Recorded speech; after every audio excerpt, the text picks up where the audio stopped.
for example, and all the other completion variables. Then a test, which is better, Schlumberger Highway, or Can you guys hear me okay? we can actually find differences. No, if we can get everyone's attention. Hello? Awesome. We're starting just a minute or two late. There's a couple slides that we're missing, so on a couple introductory comments here, I'm just going to kind of wing it because we don't have those slides to go with it. But welcome to the Rise Business Partners Roundtable. We're glad you're here today. I'm Sharon Beamer. I'm a current board member on Rise Business Partners. And when I think about why am I here, and why have I been involved for multiple years, the purpose and mission of Rise Business Partners is to inform, inspire, and connect. And that's exactly why you're each here. You're each here to learn a little nugget, get a little information. You want to meet some other folks. And then when you think about the opportunity even to interact with potential undergrad students and our MBA students, it's that inspiration opportunity of hearing what their dreams and their visions are. I do want to take a couple minutes and recognize a couple folks here today. I always like to do that. And so I'd like other board members that are here today to stand up. I know we have a couple. I've seen you. Okay. Thank you very much. We appreciate you volunteer your time so that we can put these events on. Next, is there anyone that it is their first time to be here to attend to us? Welcome, and thank you. We would love to have you join as an individual member. We'd love to have you join potentially if you have a company and wanted to do a corporate sponsorship. That'd be awesome. And then last, do we have any students here today? Excellent. Just to remind you, you do have the ability to attend these events at no cost while you're studying, and then your first year after, you also can attend at no cost. So I absolutely would encourage you to do so. I didn't know that. Okay, so did we get a slide to go on? Save some money going forward. So this one? This one?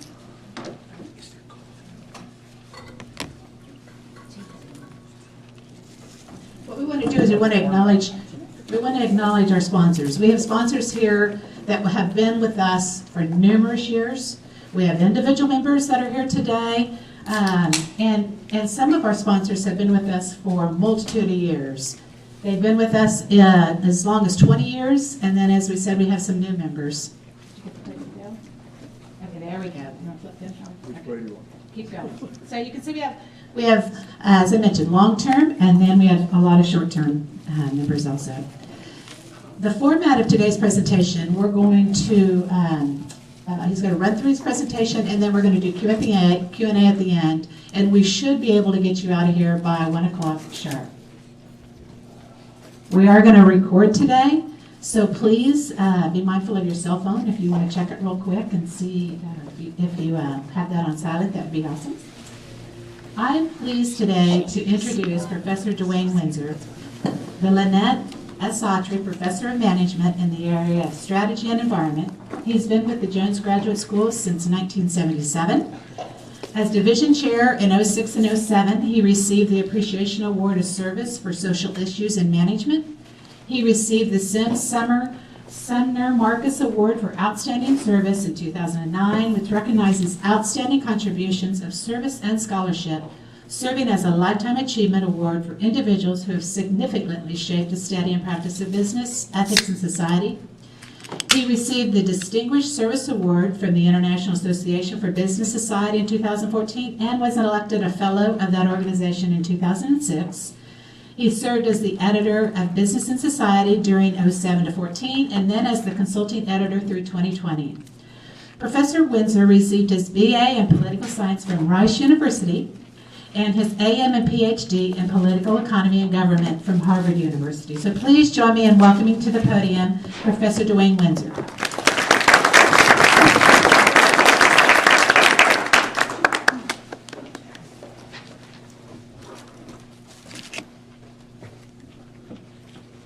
Thank you very much for that introduction, and thank all of you for coming. I see some people that I know, and we're going to first have to get over to my slides. And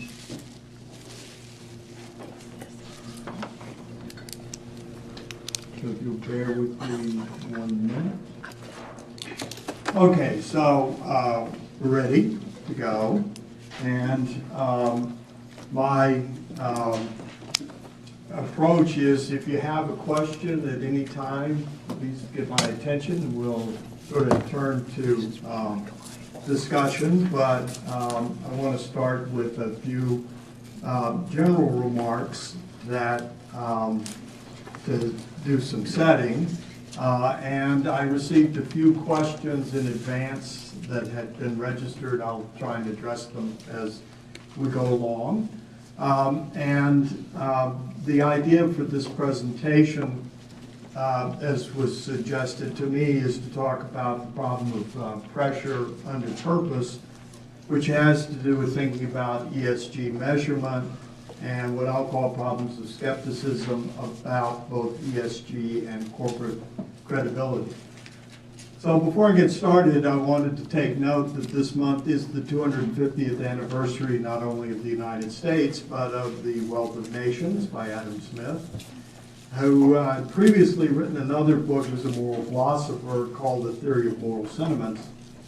And the thing to know about these two books, as explained by Professor Vernon Smith, who received the Economics Nobel Prize in 2002, is that what Adam Smith presents us with about economic actors is that people are both self-regarding and other-regarding simultaneously, without the balance between the two actually being worked out.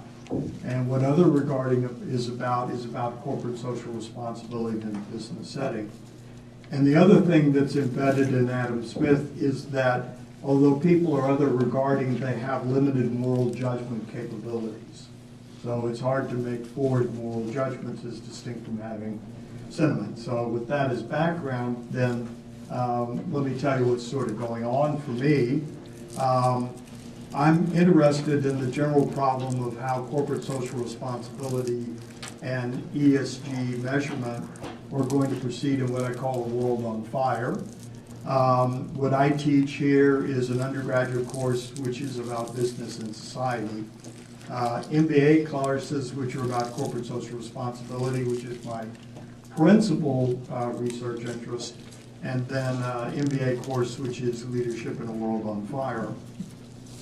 And I'm scheduled to make a couple of presentations at upcoming conferences in the near future, one of which is the problem of how do I go about predicting possible futures for responsibility theory, and a paper that has a longer title, which I'll call Into an Uncertain Future, which is about constitutional capitalism versus democratic socialism in the middle of multiple forms of populism.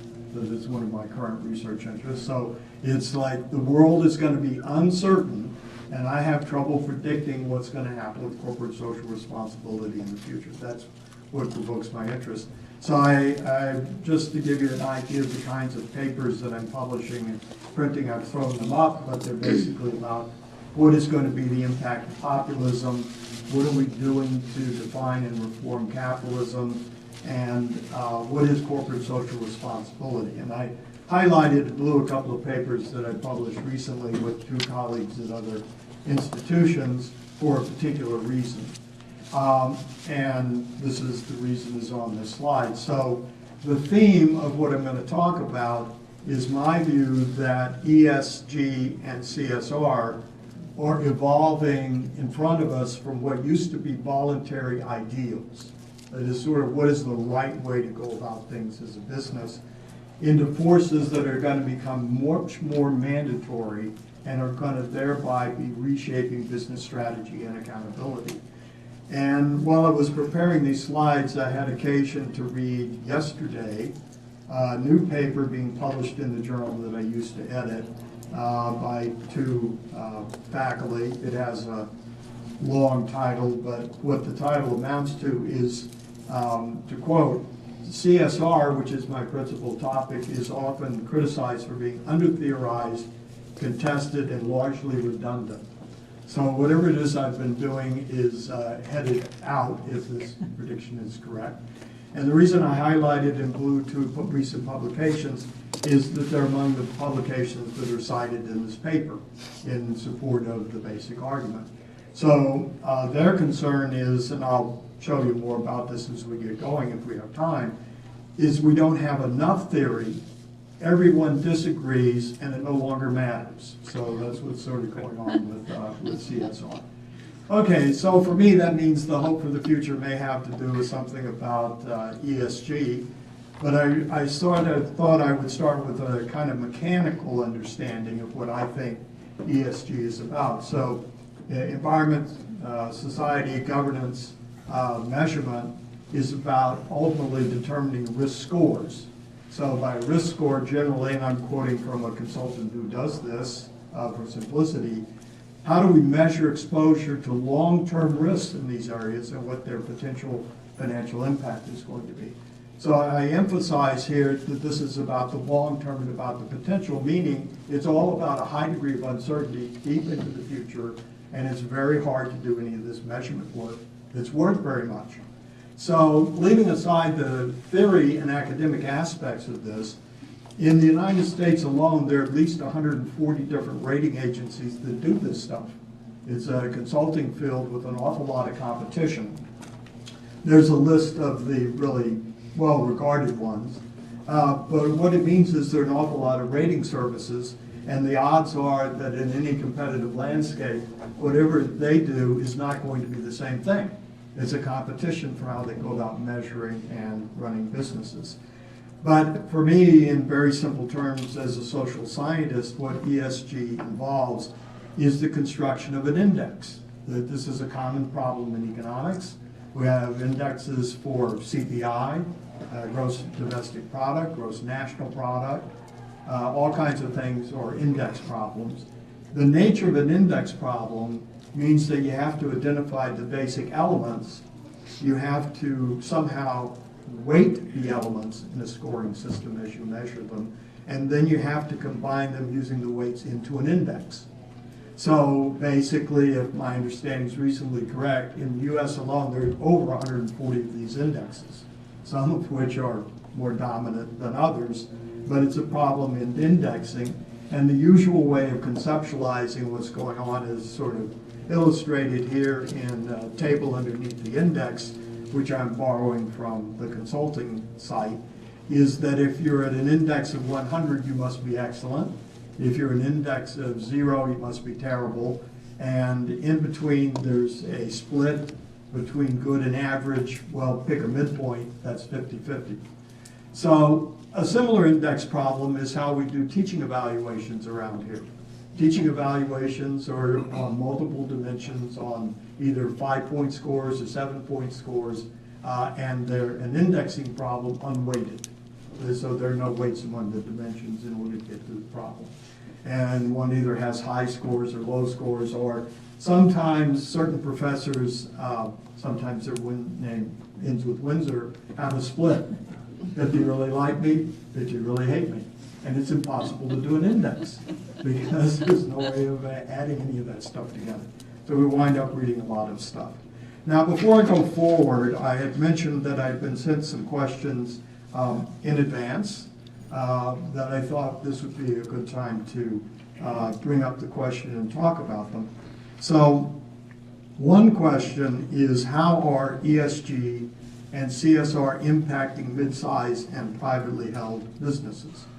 So since I don't do empirical research in this particular area, I'm trying to study it myself, I want to give a kind of general answer, which is that both ESG and CSR appear to be most important for publicly traded companies.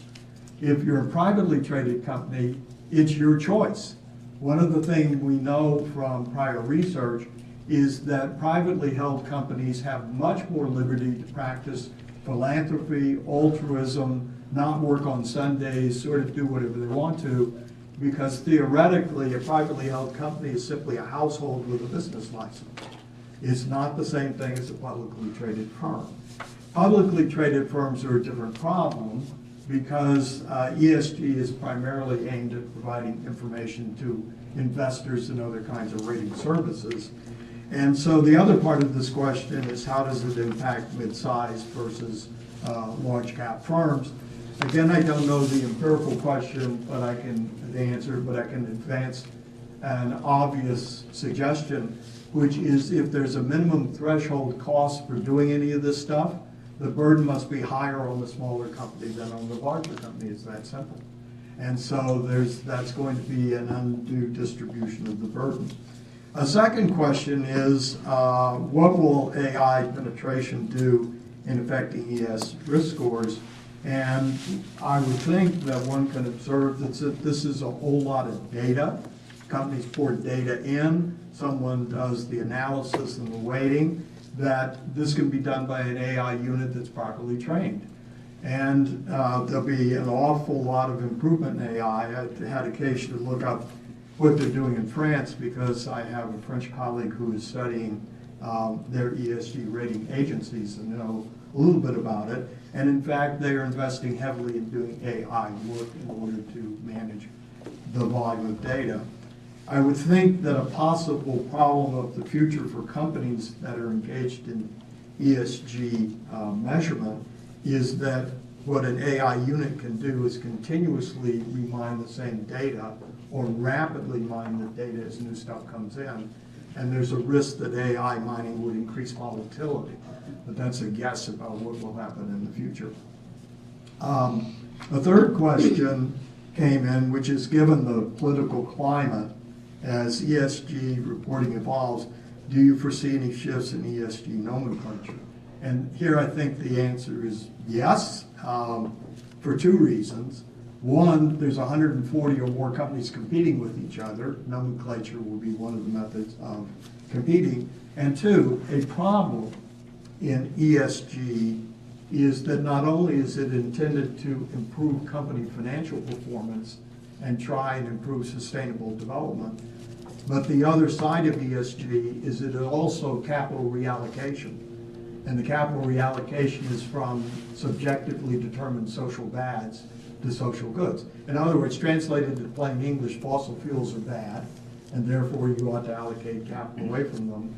And I'm sure everybody knows that's controversial, at least here in Texas. And so there are very difficult problems in reallocating capital without very strong political support. There was one other question that came in advance, but I'm going to hold it to the end. It's kind of a really big question that we may want to put to the whole group. Well, so I had mentioned earlier that if we now take this criticism of CSR and my views of ESG measurement and where that discipline is, in my view, roughly likely to head. What I mean by a world on fire, the term now coming into the academic literature that we use as a polycrisis, which is terminology invented to explain that everything's going to heck fast in multiple dimensions. So we're now looking at global disintegration and power multipolarity. We're looking at domestic polarization and the rise of both left and right populism. And in the academic literature, there's an increasing discussion of something called pluriversity, which roughly is academic language for a return to moral subjectivism, which is a school of thought that says there are no objective or global standards. Everybody's entitled to their own values and their own views. And we're basically looking at a rough disintegration of the world order as we have been used to it. On top of this, the literature is talking about various kinds of problems like grand challenges, wicked problems, black swan events, and will AI technology eventually replace Professor Windsor at the front of the classroom by replacing labor. And a wicked problem is one that is apparently unsolvable and means no matter which path you take, it's going to get worse. So if that's what a world on fire means, this is literally what we will be talking about in my MBA class, which starts in the middle of March. Here's the set of problems. Let's now talk about how we want to conceptualize leadership in this set of circumstances. So this will lead me on to the fourth question, which I received in advance. which I think might be worth asking the group to think about a little. The question is, how does a leader best discern truth as opposed to their own wishful thinking? So if we have leaders who act upon, say, their own view of the world, how does a leader best discern the truth, assuming that the truth in some form must be objective? So I'm going to take this question and put it to the MBA class and ask them what they think. So do we have any offers of solutions from the audience about how to tackle this big question? I don't want to suggest it may be what is Trump doing, but it would certainly might bear that interpretation under present circumstances. So I don't think we know a whole lot about this. There is some advice from Adam Smith in the Theory of Moral Sentiments, which is called the impartial spectator, which is that what everyone is supposed to try and discipline themselves to do is to remove themselves from the immediate dispute or conflict and try and step up above the dispute and put themselves in the shoes of the other party to think about how it is that they are reasoning. So that's the principal thing we know to date in the academic literature, and it presupposes that all leaders should try to discover truth by listening to a whole bunch of people. The difficulty with that approach is if they all disagree. So right now there's been a poll, just I think I heard it on the news today, asking the U.S. population, what do you think of attacking Iran?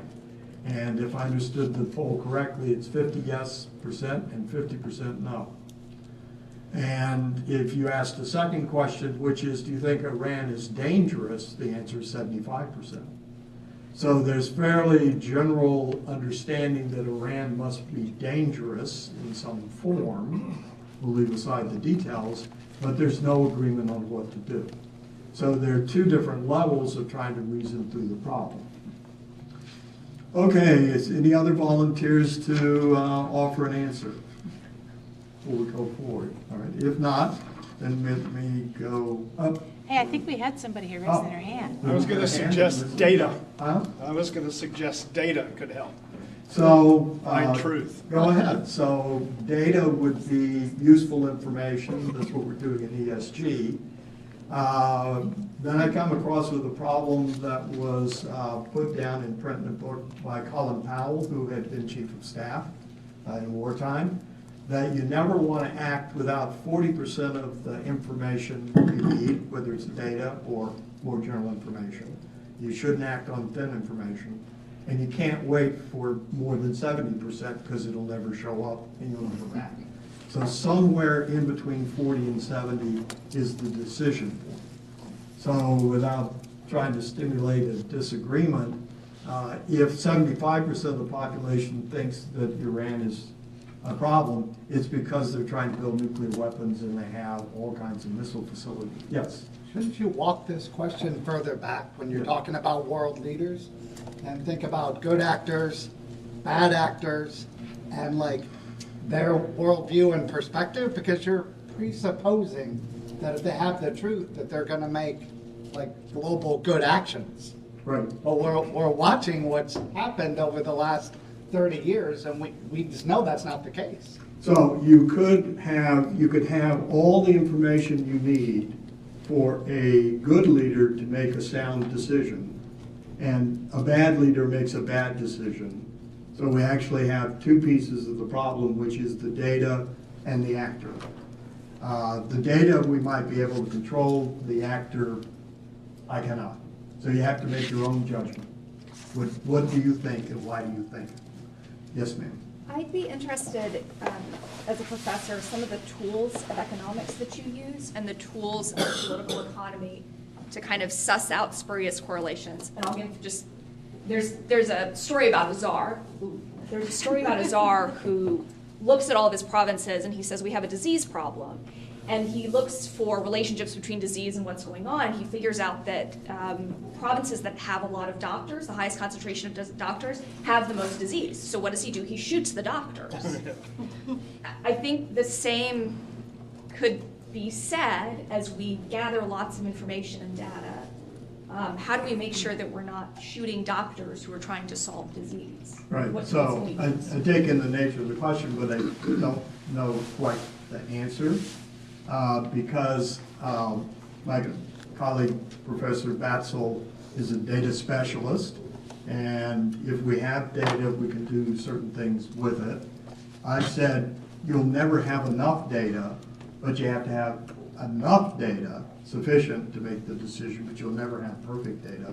And then you have the problem of who is the actor. And so you asked about economic models.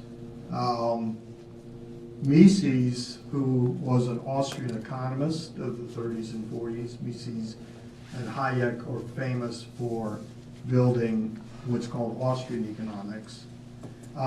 Mises made the observation that many people make the mistake of assuming that rational logic is politically persuasive.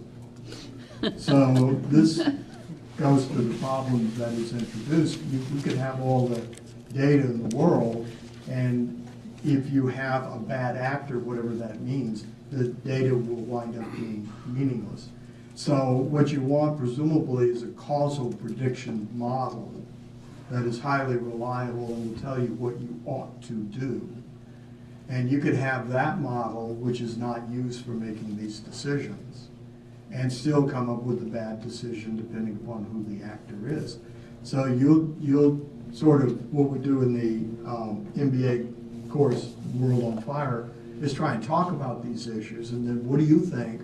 Why do you think it? What would you do?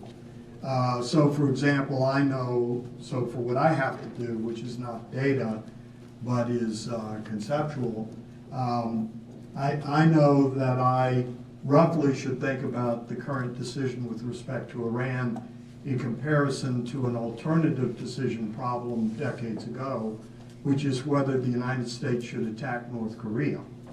And this happened in the early 1990s, and we have a report in an interview by Graham Allison, who's been a professor at the Kennedy School of Government at Harvard, who had been dean there and was holding a reasonably high policy post in the Department of Defense. And in the interview, he reports that he and his immediate superior, their immediate first position was in favor of attacking North Korea. That is, before they can get nuclear weapons, we should attack. There is a state of armistice between North Korea, South Korea, and the United States. We're not at peace. It's actually a condition of suspended war. The more the conversation went, so I should say myself, I would be with Professor Allison. I had him as a professor, so long ago. I would be with Professor Allison and his superior in the initial position of attacking. The more they discussed the decision, the more the weight went do nothing, with which eventually they agreed. Why? Well, first, you have some reasons to think, going back to your question, that however bad the military dynasty, it's a family dynasty. It's not a communist dictatorship, it's a military fascist dictatorship operated by a family. No matter how bad they look to us, they seem to be rational. If you had to say, were they rational, I'd say yes. And so they're always making calculations. And the problem with launching a war on North Korea is if they only have a few missiles and they're rational, is it worth starting a war with China? Which is what would be the fallout of this. So the more they talked about it, the more it became, that's not a good risk. Now, it could be that President Clinton, who's the one that's trying to make the decisions, is not exactly in favor of war anyway. If I recall, he was an anti-war pacifist when he was in college.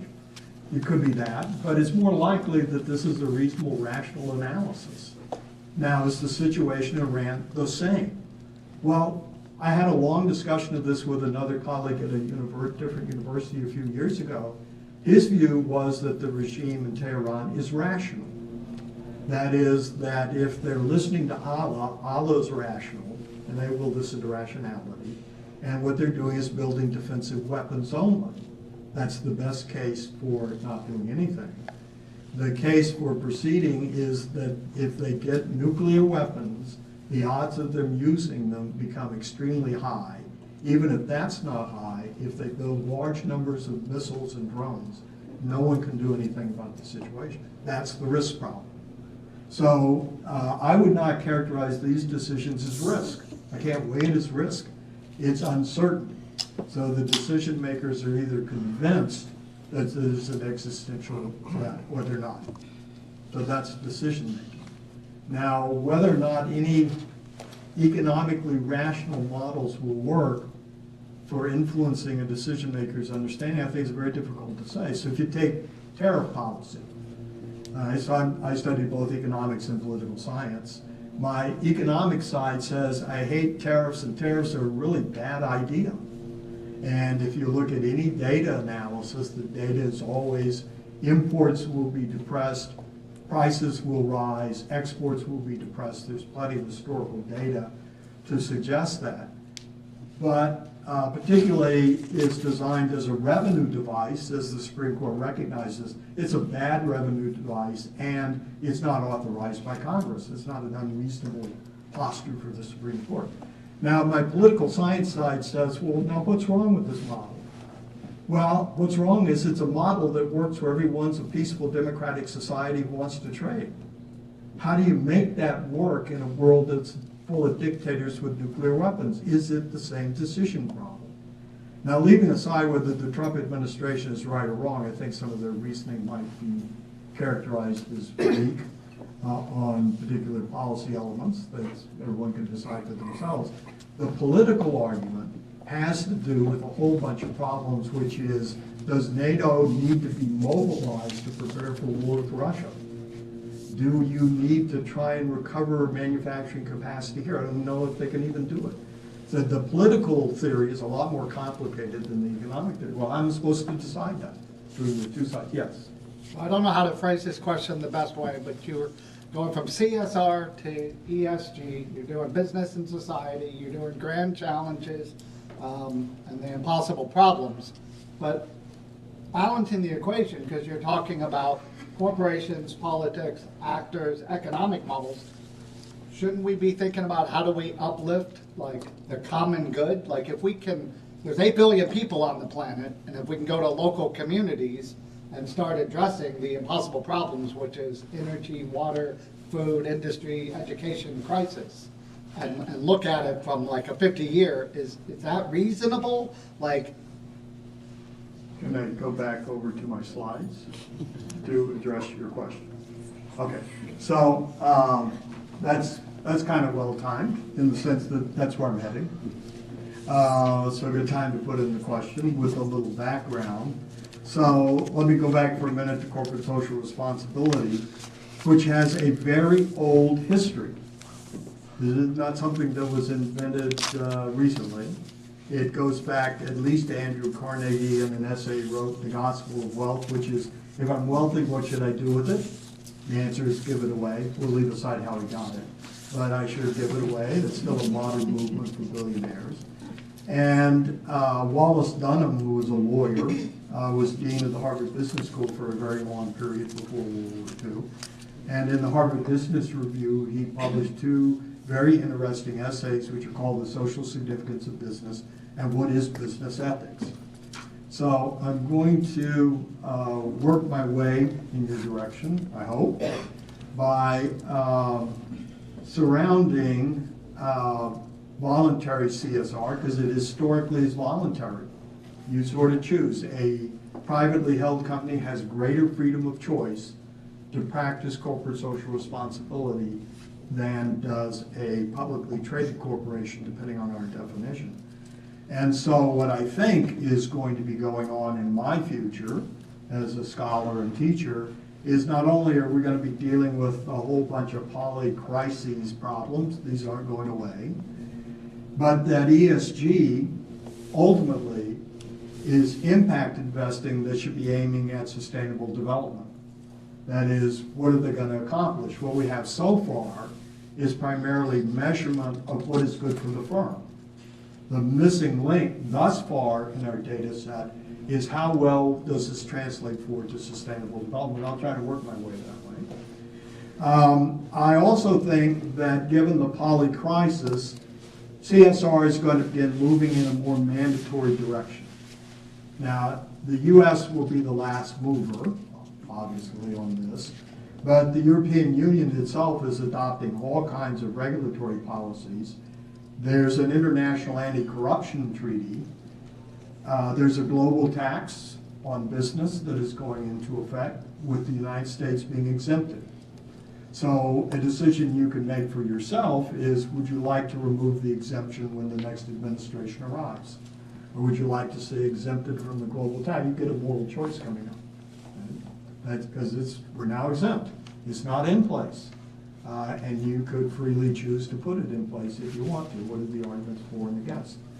And an example of what this looks like is that since 2013, India has been levying on both domestic and foreign companies a 2% CSR tax.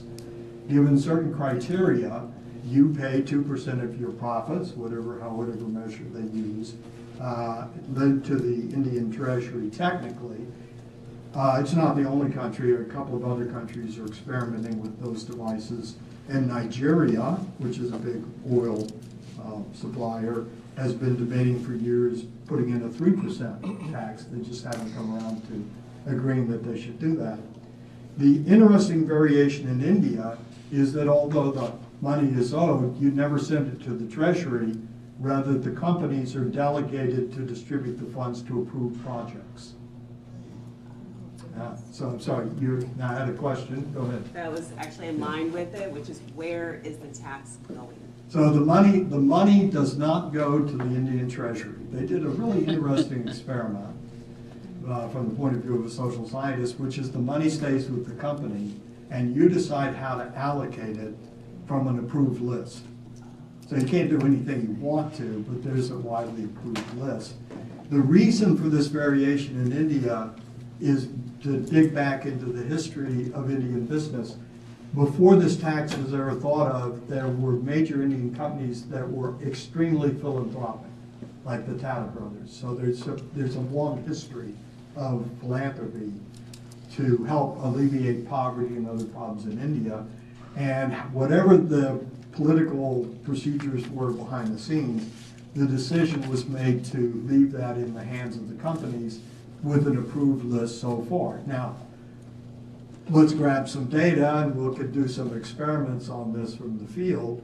So there are studies, lots of studies going on. What happens, we should be able to figure out the following hypothesis. If a company was spending more than 2% before the law goes into effect, what is your prediction as to what they will do to their budget? It will come down. If they were spending under 2% and the law comes into effect, what will be your prediction? It will come up, it'll level in equilibrium at 2%, and on the whole, now we have to figure this out, a more complicated analysis, on the whole, more money will go into philanthropy than before, even after these adjustments. So there are Indian scholars who are studying this kind of thing, but that would seem to be the reasonable prediction that one would expect. Coming on behind this for companies will be a strong possibility of formal human rights enforcement. So right now CSR is voluntary. The UN is working up a treaty on human rights where everyone sort of roughly agrees if we violate a human right, we agree to get sued. So it'll be an interesting question of whether it's going to be in domestic courts, a new international court, how we're going to create these institutions. So I'm still working in your direction. It'll take a little while to get there, but I'm moving up the road. So my view is that a problem for all businesses to think about is that in reality, the legitimacy of both business and capitalism is fragile. I tried to pick a diplomatic term. It's fragile. I don't know that it's weak or strong, but I'm pretty sure it's fragile. If you drop it, it'll shatter like cut glass. And there are a bunch of things going on. So one of the things that's happening in various countries, including the United States, is populism. which roughly is dissatisfaction with the prevailing or the expected conditions. Lots of people are unhappy everywhere about a whole bunch of things in these polycrises. Right-wing nationalism studies suggest tends to increase business obligations and may include state capitalism and mercantilism. So you may, in the Trump policy, see some elements of state capitalism. How do we secure reliable, critical mineral supplies? Mercantilism, which is to use tariffs to influence international trade patterns. Left-wing progressivism, think the new mayor of New York City, it will be an increase in social controls and taxation of business as well in support of more equity. Now, my view is that, remember I and some colleagues wrote a paper called Moral CSR. My view is that the moral CSR of business is to support what I'll call constitutional capitalism, which may be the least worst option. There's an author who argues that. And also to support sustainable development, even if, as I may argue later, it's an oxymoron. It's an oxymoron because there are more people than resources and there's no way of handling the allocation. ESG will not handle that capital allocation problem. It's a big problem. But it is important to remember that business is the production machine for democracy. If the business side of the economy doesn't work, we've got way big problems. Now, I'm going to define moral CSR in a particular way. I think it involves actually three different elements, one of which is an operating principle should be no harm. A second operating principle is legal compliance, unless you've got a case to disobey, and good citizenship, which can be limited only by the profitability. And as I mentioned, a problem, I think, for ESG is that it aims at profitable improvements. There's plenty of evidence that ESG, if it's done properly, will improve the financial performance of the firm. I brought a lot of sites to suggest that that's true. And that it should help to improve the reputation of the firm and also social goods, which is tackle sustainable development. The evidence is not clear that it gets to sustainable development. I'll talk about that a little bit if we have time. But it's also deeply handicapped because it's trying to reallocate capital away from social bads without having the political support to do it. Those, I think, are really the fundamental problems. I'll leave that aside. So here's my view of the world. And this is where I'm headed to answering your question. What we have in the CSR field is an endless theoretical contest among multiple schools of thought about how to even do this. My view is that the proper way to understand corporate social responsibility is there's an ethical duty to do no harm, there's a citizenship duty to comply with the laws, and there's a good citizenship obligation to try and provide some kind of social good. The difficulty in ESG is, first, the political controversy concerning the reallocation of capital. It's doing something that cannot be supported by measurement because it's making not a measurement but a judgment that is politically controversial. And the big problem, to address your question, is whether or not sustainable development, particularly in a world on fire, is simply an oxymoron because there are too many people and not enough resources, and we don't know how to go about the allocation problem. So yes, should do it. We don't know very much about how to do it yet.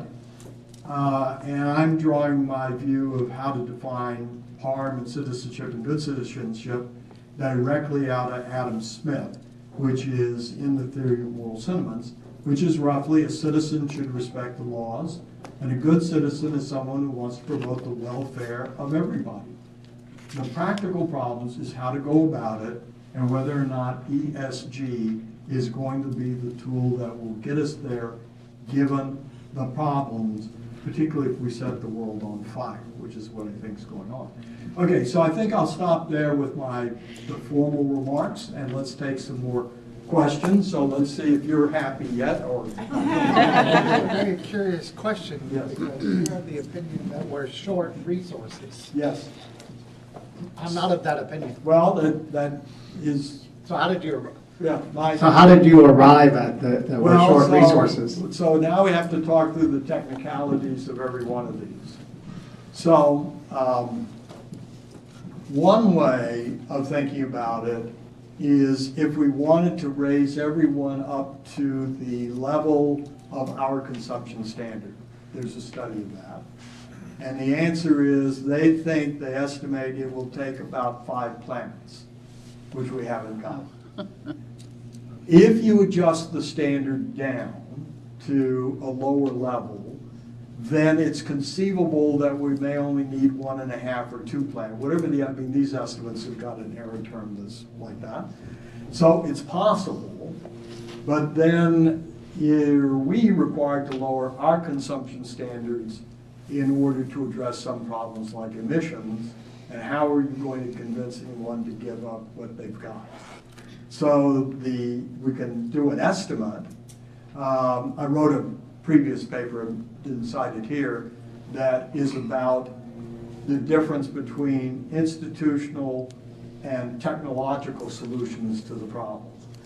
And my argument in that paper is institutional solutions are not likely to work. So if you take the Paris Climate Accord, my view, not a climate scientist, but drawing on other work, my view is that accord wasn't worth the paper it was printed on when it was signed. It was already outdated, already too late. And so the problem is different, and the U.S. is withdrawing from multiple international institutions. And I'm of the view that the world order is in the process of collapsing, unless we get a reversal. Now, the other solution is not here in this building. The other solution is up the street in the science and engineering laboratories. So if they can invent stuff fast enough, then you have a solution, but I can't predict that. So can they remove carbon? Can they change emissions? Can they generate oxygen? Can we grow food differently? All kinds of things are at work. So I'm reluctant to do predictions because I don't know what will happen in 50 years. I prefer scenarios. So my scenario is institutions won't work. Technology may work, but we don't know yet. And in the middle of this will be a moral dilemma, which would be for us, do we want our consumption standards to drop in order to help shift resources outside? And even if you take a lower development standard that would permit the solution of the problem within the resources, exactly why is it they're going to agree to the standard if we're at a higher standard? So that's my position. This is fraught with political difficulties. So am I for sustainable development? Yes. Do I think business should do it? Yes. Do I believe that ESG has demonstrated it's connected to this problem? I'm going to go back to the source. There are studies that say yes. So the basic academic literature, I'll just cite one from some people I know in Germany, that was published in 2015. So it's like a decade ago. But at that time, what they did is they studied 2,200 empirical articles of data, 200 empirical articles studying the relationship between ESG and corporate financial performance. 90% of those studies find a positive connection. If you do an intelligent ESG project, so intelligent means you thought about it, it ought to improve the financial performance of the company. To get from the financial performance to the results for sustainable development is a different analytical problem, because in that problem, when you look at the literature, what it's really using is not data, but expert opinion in studies. So they're doing surveys of experts. What do you think? I can take the ESG corporate financial performance link, and although this study is 10 years ago, I just pulled 2 or 3 studies from last year being published. Some of these studies are being published using data from the Chinese stock exchanges. They all find the same thing. That is, an intelligent investment project will advance financial performance on a long-term basis. The missing data is whether those investments are investments that are linked to anything in sustainable development. So if I reduce carbon emissions, so we'll do an example. if I reduce carbon emissions with an investment, and given the economics of what's involved in that, I'm showing a return, then I've got an environmental improvement that is good financial performance, but that emissions change is very distant from sustainable development. That's how I would describe what I think is in the literature personally. So now, moral question. So if you should do something, but you don't know if it will work, should you do it anyway, if it's the right thing to do? Question back to you. I should be able to get one vote in the room. So the answer to your question, that's why we're on a 100-year mission Yeah. for this. Yeah. So I would think that it's easy to address moral responsibility if it's profitable, because the profit and the moral responsibility run in the same direction. The difficult test is always when a moral decision is costly. I would just change the word profitable Yeah. to prosperous. Okay. Because like profitable is Western world and it's bankable. Prosperity is the community being uplifted and people having social goods that are being distributed and everybody feeling that they're wealthy. Got it. And so my position is that you should strive to do it even if it's not profitable. But if it's unprofitable, there's a big problem. That's the difficulty embedded in CSR. I can convince in any CSR theorizing, no one would argue that you should do harm to be profitable. There is no, there's no economic theory that argues that. It's a zero harm, legal compliance world in which you make as much profit as possible. The next decision problem is how do you become a good citizen? And I'm arguing here the good citizenship is to do your best to improve sustainable development, even if you don't know there's a link. The constraint will be you can't afford to lose money in a profit-oriented business. That's it. All right. Hope that's clear enough. Please. Professor Windsor, David Pena here, EMBA 26. Piggybacking a little bit of what you just said, in the previous slide you mentioned ESG aims for profitability improvements. Could you elaborate a little bit more? What do you mean with that? And so let's try and see what I think is going on. Remember, I'm not particularly a specialist in this. If I'm going to undertake an ESG project, whatever it is, presumably I want the project to be either positive financially, whatever the time horizon is, or at least zero cost. If I have to take a large loss, it's not going to pass an economic or financial scrutiny. I may be able to tolerate a minor loss, depending on what I'm talking about. But it's got to be either neutral or profitable to keep going forward in a business for particularly a publicly traded firm. The missing link, in my view, specialists in that field might argue differently, is they can't get from that necessarily to sustainable development because it depends on the project that's in the ESG measurement system. And so if I undertake, if this was working, India wouldn't be having to raise a CSR tax because they already had philanthropy in India. So presumably they're not getting enough.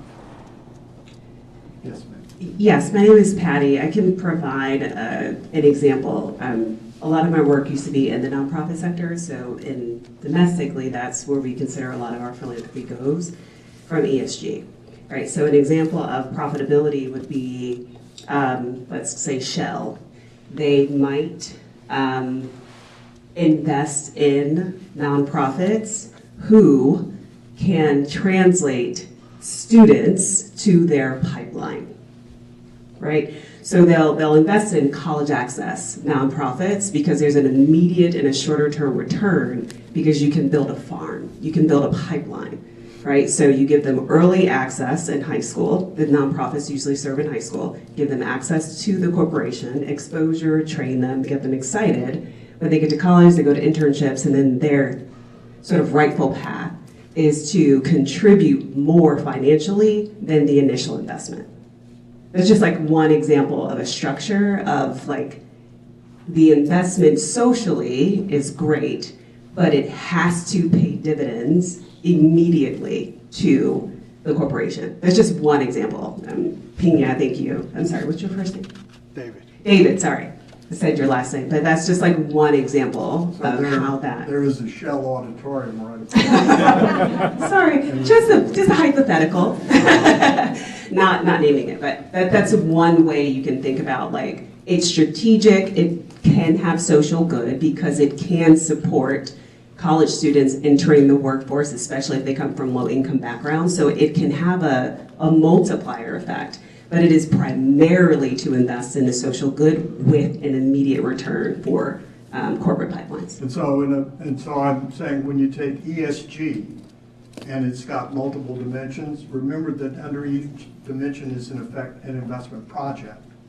And the example suggests that a company can understand time horizon and can understand strategic as distinct from immediate cash flow. So they certainly can think out those ways. This is me speaking from looking at the literature. I think the missing gap is what projects will advance sustainable development in the prosperity sense that also match what we've just been talking about relative to the immediate return.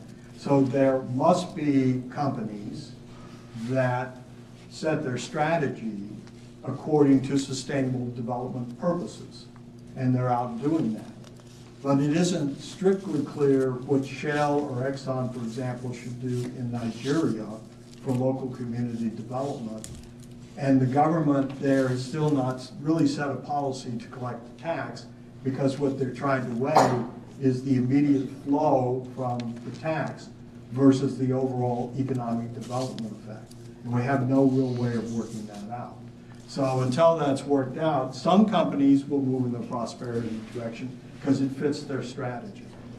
Other companies are not necessarily going to be able to find projects. So I don't know if I'm being clear enough, underneath all of the elements of an ESG measurement system, to actually invest in that means there has to be a project, something concrete that you're doing. And the company, any company, public or private, is going to have to look at it in terms of, do I get some kind of return, or is it zero cost? That is, so I'm not losing. But if you're asking for large losses to advance prosperity, you're asking the company to practice philanthropy. That's easier for a private company than it is for a public company. So the CEO of Patagonia gave away the company to the employees with a foundation. Another private company owner recently sold the company but shared out the gains. They can do that. I think it's much harder for a publicly traded firm. So you're holding in the wings to close this off. So Yes. thank you very much. Anyway, please join me in. I would give you 100. You're not a 50-50. I'd give you the 100. Thank you. Thank you very much. All right. So you will receive an email. It will have a survey on it. In addition, on your name badge, you had a QR code. So people that you've met today, easy way to connect, because that's one of the, when you think of the mission and the purpose, they connect and inspire and inform. So anyway, thank you.